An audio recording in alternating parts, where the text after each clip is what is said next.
Your house was supposed to finish in 6 months. Now it's month 9 and you're still looking at scaffolding. What happened? Well, that's what we're going to talk about today. Hi everyone, I'm your host. I help families build their dream homes in the Philippines without the stress and headaches. And if you're new here, welcome to our community. We have a lot of free resources for homeowners like yourself. So go ahead and hit subscribe so you'll be notified every time we post something new. Now, let's talk about delays. This is something that is near and dear to my heart, because I have been on so many construction sites where projects just drag on forever. There's always something going wrong and some problem that needs to be fixed. So today, I am gonna share with you the top reasons why house construction projects get delayed and what you can do about it. So right off the bat, I want to say this. As a homeowner, you don't want to rush your project. I know a lot of owners. They start off strong, but then after a few months of construction, they just become complacent and they just wait for their house to finish. But the thing is, when you're not actively managing your construction project, someone else is running the show. And chances are that somebody else has a different agenda than you do. There are only two types of delays that you should really worry about. Those that are within your control and those that are beyond your control. Let me first show you the things that you cannot control, because worrying about these will only cause you stress and anxiety. These are bad weather, natural disasters, earthquakes, strikes, labor disputes, material shortages, pandemic-related delays, government-related delays, and force majeure events. Yes, these things happen. They are beyond anyone's control. And in most construction contracts, they are considered an excusable delay, meaning they are acceptable and usually won't incur any penalty on the contractor. Now, if you want a complete list of excusable and non-excusable delays, just comment down below and I'll send you the link to our blog article, which contains a full list. But the important thing to remember is that while there are things that you can't control, there are also things that you can control. And these are the ones that we really need to focus on. Let us take a look at the top causes of delay in Philippine construction and break them down into what you can control and what you cannot control. So here are the top delay reasons in Philippine construction: poor planning and scheduling, late materials and supply issues, change orders by the owner, bad weather, incomplete permits or inspections, and contractor cash flow problems. Now let's analyze each one of them. Is this something you can control or you cannot control?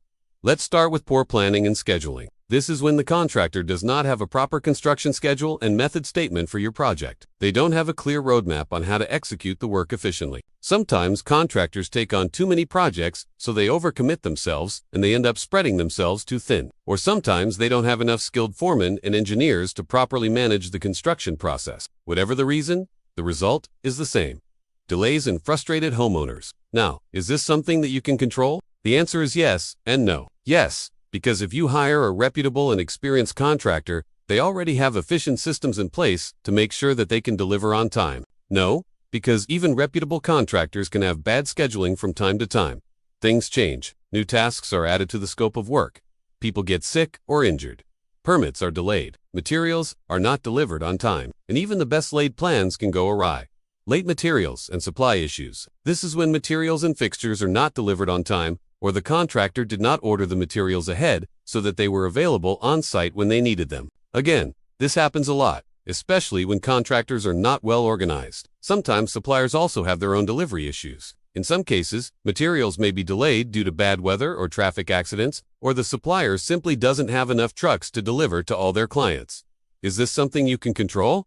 Again, the answer is yes and no. Yes, because if you're working with a good contractor, they'll probably have preferred suppliers that they've built good relationships with, and these suppliers will prioritize their deliveries. No, because even if your contractor has good relationships with all their suppliers, these suppliers can still experience unforeseen delays. For example, your contractor may have asked his supplier in Manila to deliver ceiling materials next week, but the supplier informs him that the delivery will be delayed by 3 weeks because of factory maintenance. Your contractor can't and really do anything about this, because he has no choice but to wait for the materials to arrive from Manila. Change orders by the owner. These are additional works that were not included in the original contract. Sometimes the owner asks for design revisions. Other times they ask for additional works, and in some cases, they request for the contractor to use higher quality materials than what was originally agreed upon. All of these can cause delays if they're not properly managed. Now, is this something you can control? Yes, absolutely. In fact, I would say that change orders are probably the #1 cause of delays in construction projects.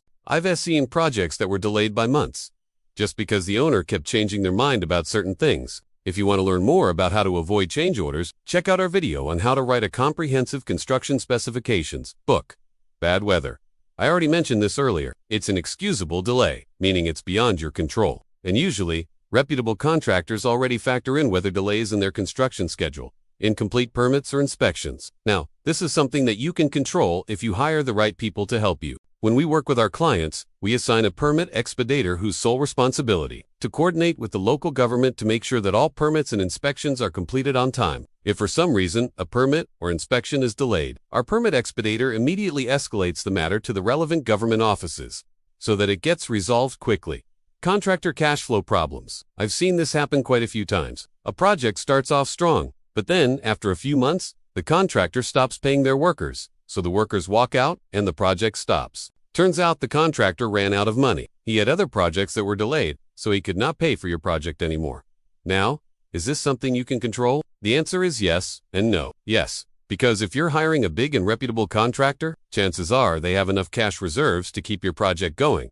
Even if some of their other projects are delayed, no, because even big and reputable contractors can experience cash flow problems from time to time. Even large companies can go bankrupt. Take, for example, Swire Properties. They filed for bankruptcy in 2022, despite having more than 70 billion pesos worth of assets. The point is, no one is 100% safe from experiencing financial difficulties. In my years of experience in construction, I've seen all kinds of delays. Some projects are delayed by months because of bad planning and scheduling. Others are delayed because the owner kept changing their mind. Some are delayed because of material shortages, and others are delayed because the contractor ran out of money. Now, I'll share with you 2 real stories about delays that happened to our clients. One of our clients hired a contractor to build their house in the province. The project was supposed to finish in 8 months, but after 5 months, the house was not even half done. When we asked the contractor why there were so many delays, he told us that he was waiting for the ceiling material to arrive from Manila. He ordered the materials 5 months ago, but it turns out he did not check with his supplier if the materials were actually available. And when he asked about the delivery date, the supplier told him that it would take another 3 months before they could manufacture the materials. At that point, our client decided to terminate the contract and hire another contractor to finish the job. Another client of ours hired a contractor to build their dream house in Metro Manila. The project was supposed to finish in 12 months, but after 9 months, the house was still not even half done. When we investigated further, we found out that the contractor had not paid his workers for 3 months. So the workers walked out and nobody was working on site. My team and I immediately went to the site and we paid the workers their salaries so that they would go back to work. Then we met with the contractor and we advised him to pay his workers on time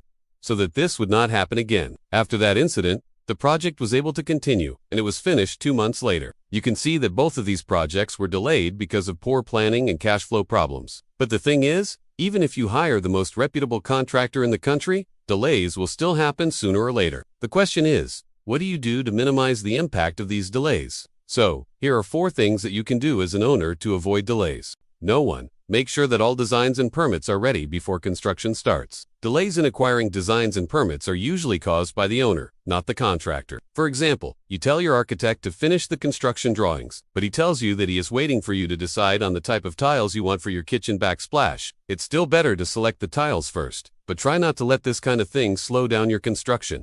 No. 2. Monitor the site progress weekly. Do not wait for your contractor to tell you that there's a problem. Visit the site regularly and check on the progress of work. This way you'll be informed if there are delays and you can address them right away. Sign a contract with time, penalties, and progress payments. Time is money, so if your project is delayed, you need to be compensated for it. In fact, I suggest that you review the contractor's proposed construction schedule and insert specific timeframes for each activity in your contract. This way, both you and the contractor will be held accountable for any delays. Also, to avoid contractor cash flow problems, make sure to include in your contract that payments will be made based on the percentage of work completed. This way, your contractor will not run out of money before your project is finished. Number 4. Avoid unnecessary changes during construction. I know a lot of owners get excited when they see their house taking shape, but resist the urge to ask for major changes. If you do need to make changes, make sure to document them properly. That way, you and your contractor will know exactly what was changed and who approved it. And by the way, always include a detailed timeline and penalties clause in your contract. Don't let vague schedules ruin your budget. If you found this video helpful, please give it a thumbs up and share it with your friends. And if you'd like more tips on how to build your house, click here to download our free DLAP roof planning guide for house construction. Just go to our website and enter your details. Our team will send you the guide as soon as possible. Thank you very much for watching. And if you're ready to build your dream house, contact us through the details provided. I look forward to hearing about your project. Until next time,